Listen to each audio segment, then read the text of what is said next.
Good morning, everyone.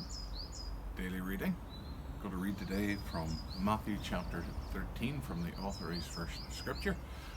I've had some responses from people who have been reading this along with other versions of the Bible. That is a good way to study Scripture, since Greek is a very subtle language in different ways to English, and reading from different versions of the same passage of Scripture gives you a good feel sometimes for the subtleties of the Greek language. I've had a great response to my daily poetry readings. A number of people have said they particularly enjoyed Me and My Da by W.F. Marshall. I want to put you on notice that I'm going to read The Drum the Killie Devil by W.F. Marshall on Saturday night, which, for my money, is a better comic poem by some way than Me and My Da. I'm going to read from Matthew chapter 12. Jesus is teaching large crowds, and he's speaking to them in parables, teaching them parables, and then he's gathering with a small group of his disciples afterwards in order to explain them. Matthew chapter 13, this is God's word. The same day went Jesus out of the house and sat by the seaside, and great multitudes were gathered together unto him, so that he went into a ship and sat, and the whole multitude stood on the shore. And he spake many things unto them in parables, saying, Behold, a sower went forth to sow.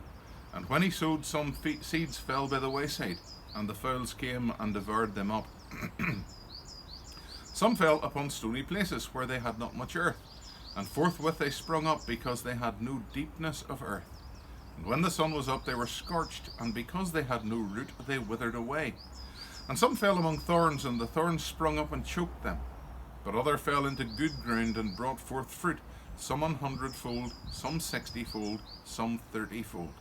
Who hath ears to hear, let him hear. And the disciples came and said unto him, Why speakest thou unto them in parables?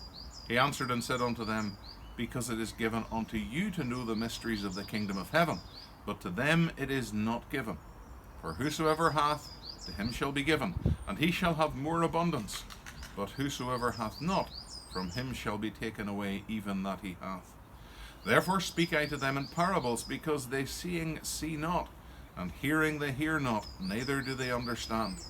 And in them is fulfilled the prophecy of Isaiah, which saith, By hearing ye shall hear, and shall not understand, and seeing ye shall see, and shall not perceive. For this people's heart is waxed gross, and their ears are dull of hearing, and their eyes they have closed, lest at any time they should see with their eyes, and hear with their ears, and should understand with their heart, and should be converted, and I should heal them. But blessed are your eyes, for they see, and your ears, for they hear. For verily I say unto you, that many prophets and righteous men have desired to see those things which ye see, and have not seen them, and to hear those things which ye hear, and have not heard them. Hear ye therefore the parable of the sower. When anyone heareth the word of the kingdom, and understandeth it not, then cometh the wicked one, and catcheth away that which was sown in his heart. This is he which received seed by the wayside. He that received the seed into stony places, the same is he that heareth the word, and anon with joy receiveth it. Yet hath he not root in himself, but dureth for a while. For when tribulation or persecution ariseth because of the word, by and by he is offended. He also that received seed among the thorns is he that heareth the word, and the care of this world and the deceitfulness of riches choke the word, and he become unfruitful.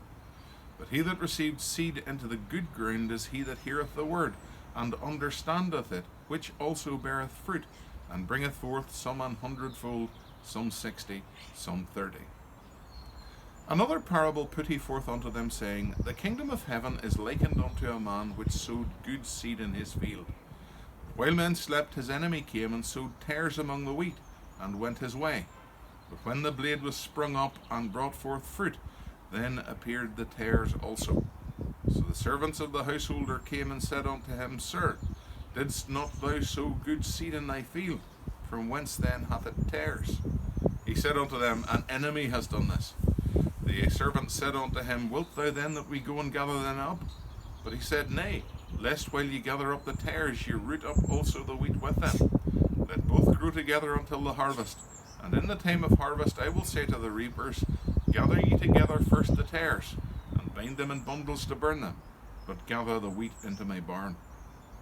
Another parable put he forth unto them, saying, The kingdom of heaven is like to a grain of mustard seed, which a man took and sowed in his field, which indeed is the least of all seeds, but when it is grown, it is the greatest among herbs, and becometh a tree, so that the birds of the air come and lodge in the branches thereof. Another parable spake he unto them, The kingdom of heaven is like unto leaven, which a woman took and hid in 3 measures of meal, till the whole was leavened. All these things spake Jesus unto the multitude in parables, and without a parable spake he not unto them, that it might be fulfilled which was spoken by the prophet, saying, I will open my mouth in parables, I will utter things which have been kept secret from the foundation of the world. Then Jesus sent the multitude away, and went into the house, and his disciples came unto him, saying, Declare unto us the parable of the tares of the field. He answered and said unto them, He that soweth the good seed is the Son of Man. The field is the world. The good seed are the children of the kingdom, but the tares are the children of the wicked one. The enemy that sowed them is the devil. The harvest is the end of the world, and the reapers are the angels. As therefore the tares are gathered and burned in the fire, so shall it be in the end of this world. The Son of Man shall send forth his angels, and they shall gather out of his kingdom all things that offend, and them which do iniquity, and cast them into a furnace of fire. There shall be wailing and gnashing of teeth. Then shall the righteous shine forth as the sun in the kingdom of their Father. Who hath ears to hear, let him hear. Again, the kingdom of heaven is like unto treasure hid in a field, the which when a man hath found he hideth, and for joy thereof goeth and selleth all that he hath, and buyeth that field. Again, the kingdom of heaven is like unto a merchant man seeking goodly pearls, who when he had found one pearl of great price, went and sold all that he had and bought it. Again, the kingdom of heaven is like unto a net that was cast into the sea, and gathered of every kind, which, when it was full, they drew to the shore, and sat down, and gathered the good into vessels, but cast the bad away. So shall it be at the end of the world. The angels shall come forth, and sever the wicked from among the just, shall cast them into the furnace of fire. There shall be wailing and gnashing of teeth. Jesus saith unto them, Hath ye understood these things? They said unto him, Yea, Lord. Then said he unto them, Therefore every scribe which is instructed unto the kingdom of heaven is like unto a man that is a householder, which bringeth forth out of his treasure things new and old. And it came to pass that when Jesus had finished these parables, he departed thence. And when he was come into his own country, he taught them in their synagogue, insomuch that they were astonished, and said, Whence hath this man this wisdom, and these mighty works? Is not this the carpenter's son? Is not his mother called Mary, and his brethren James, and Joses, and Simon, and Judas, and his sisters, are they not all with us? Whence then hath this man all these things? And they were offended in him. But Jesus saith unto them, A prophet is not without honour, save in his own country, and in his own house.